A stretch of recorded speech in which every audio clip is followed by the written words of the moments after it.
Okay, new board. This one's a little bit more complicated, and sometimes I have to remind myself how to do this.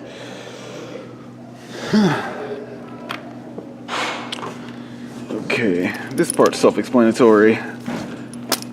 The snake goes into these inputs here. As far as the outputs, I think I only have 1 and 2 set for the recorder. So if you're plugging it up, you want to plug into auxiliary 1 or 2. As far as the main outputs go, I already have this most of the way set up here. I'm going to take the main amp out that are already plugged in, and you plug them into the left or right. It really doesn't matter which one it goes in.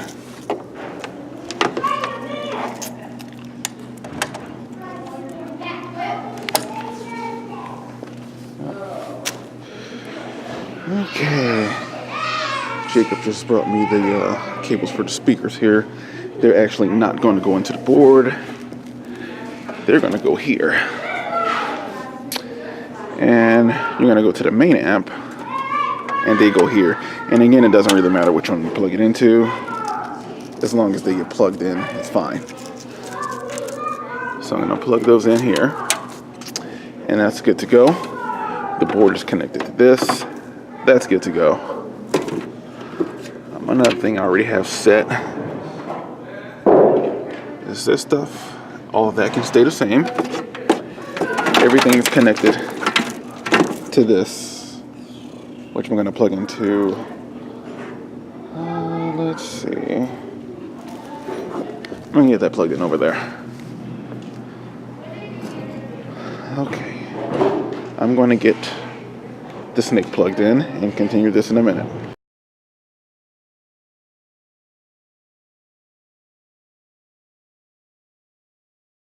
And we're back. So as you can see, I have the snake plugged into 3 through 8. 1 and 2 aren't used because they're reserved for the wireless mics that are transmitted via here. Jason normally uses the one that comes out of this one, so I take this and I plug it into channel 1, and that's the one that Jason and whoever's preaching today is the channel that they're going to use.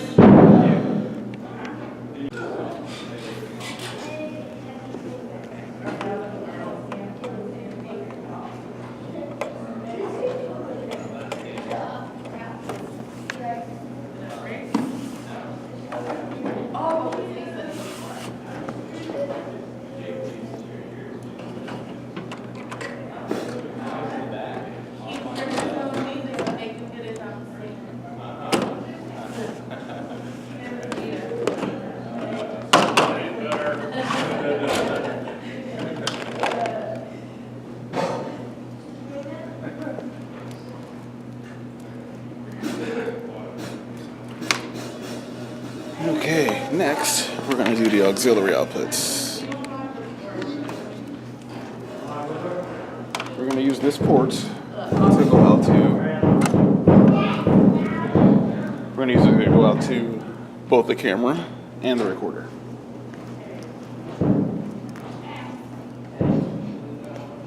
And again, this stuff is already together. I never disassemble any of this stuff. So you're going to find it in the plastic bin. This plastic bin. And it's going to look like this. This is the part that goes into the auxiliary port. I'm going to plug it into 1. And you can take one of these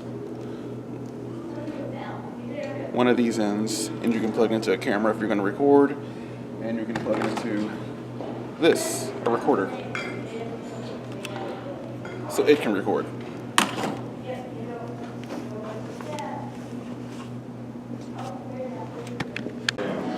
Okay, I have the board up and running.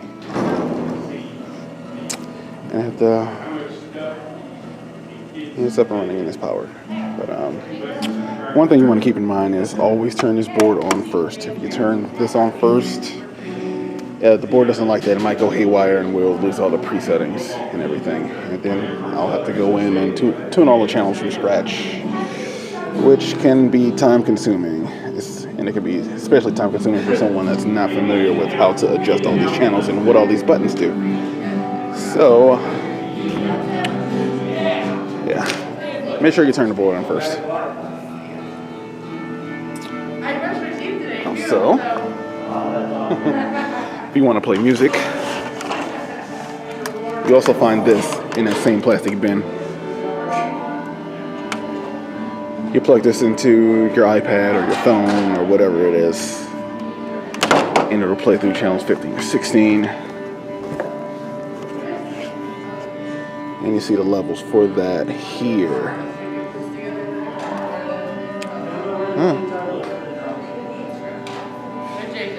Those are the basics. May make another video talking about finding feedback and tuning your sound and all that. But for now, that's it. That's basically how you set this thing up.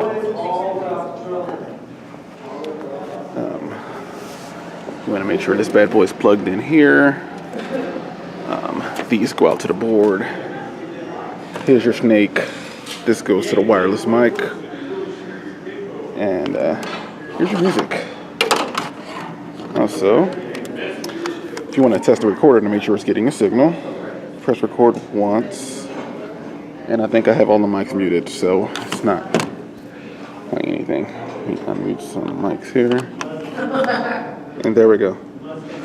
So as you can see, the recorder is now getting a signal. So I unmuted some mics up there and they're getting a little rowdy.